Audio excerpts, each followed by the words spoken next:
bikes, they're breaking the law, and sometimes they do it right in front of the cops. Right, they're on dirt bikes, so they're really loud. You can hear it. Fox 5 Joe Waldman shows us undercover video of the riders and talks to neighbors who say enough is enough. There's a new circus in town. Check out some of these acts. Wheelies on bikes and wheelies on ATVs. And then there's this guy, standing on one leg. Showtimes vary along with locations, but you can be sure to find one in any of the 5 boroughs anytime the weather is nice and dry. And the bikers, they're as bold as their moves. Excitement is just the thrill. Hundreds of bikers using New York City streets as their personal raceway, oftentimes breaking laws in the process. At Grand Central, bikers speed by this traffic cop. Red light. In Harlem, Fox 5 cameras rolled on these two right as they rolled through a red light. On the Upper East Side, a sea of bikers surged through the intersection. Look how close that yellow ATV comes to that baby in the stroller. Crosswalks are game for these guys, too. It's just a disregard for the residents and definitely a danger. Matt Maroon knows he has a wife and 2 precious daughters, but tells us there are times he cannot even leave his own house because he fears one of these bikers could hurt or even kill one of his loved ones.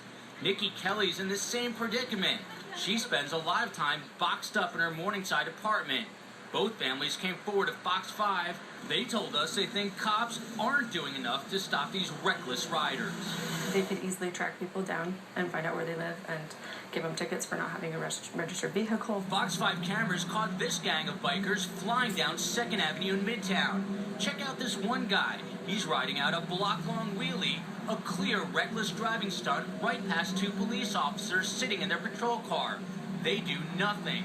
Moments after passing police, watch as 4 of the bikers, one by one, blow off the red light and start performing illegal stunts while obstructing traffic in the middle of this busy 2nd Avenue intersection. Street bikes are supposed to have headlights and license plates. Many of the bikers we caught up with had neither, and most of the riders don't even wear helmets, another violation of the law. There are other ways of finding them than just, chasing them. Chasing them does not work out so well. Check out this surveillance video from last August. It was recently given to Fox 5 by an attorney for Alberto Gonzalez.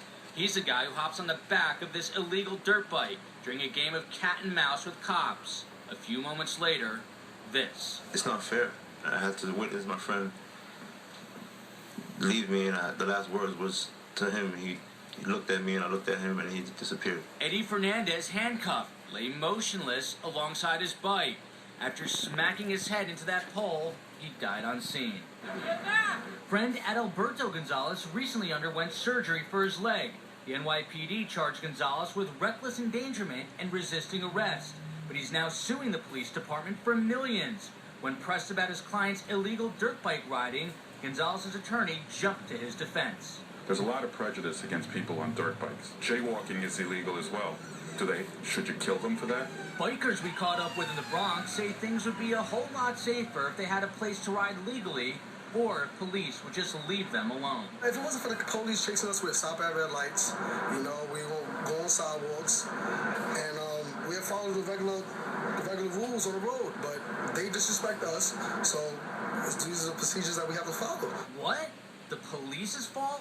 We reached out to the NYPD. They say illegal bikers pose serious threats to pedestrians, other motorists, as well as themselves, but they would not comment on any enforcement policy.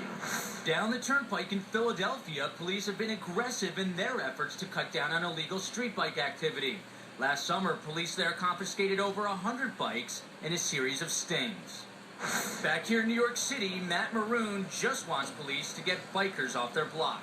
Find out who the owners are, confiscate the vehicles, or do whatever they have to just to get them off the road. And off the sidewalks for that matter. But for now, without stepped-up pressure from police, you can bet these freewheeling adrenaline junkies are going to continue to perform these circus acts all around town. Joe Wallman, Fox 5 News. Incredible video to see. They've got great skills on the bikes, but 2nd Ave might not be the place to do it. Gotta find a place where they can shut the streets down. Indeed. All right, well, coming up.